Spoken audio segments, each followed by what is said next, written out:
Saya sebagai anak muda takkanlah nak fikir cara lama, perlu berani berfikiran di luar kotak.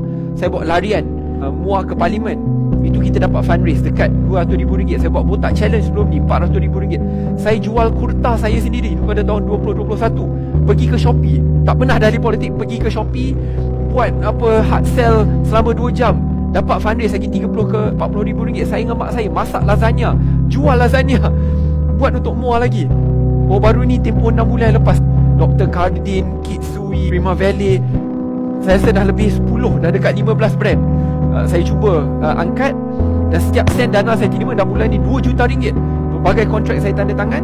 Tapi dalam kontrak tersebut saya letak 100% dari sumbangan tersebut perlu disalurkan ke Pusat Khidmat Rakyat Parlimen Muar, supaya saya terus dapat bela orang Muar.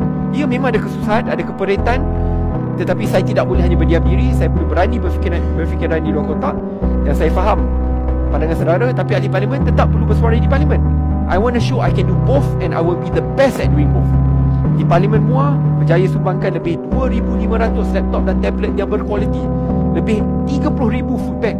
Dan persoal baik pulih rumah, berikan susu formula, kerusi roda, saya rasa banyak sangat. Saya nak tunjukkan jikalau anak muda diberikan peluang, we can do better than what we expected.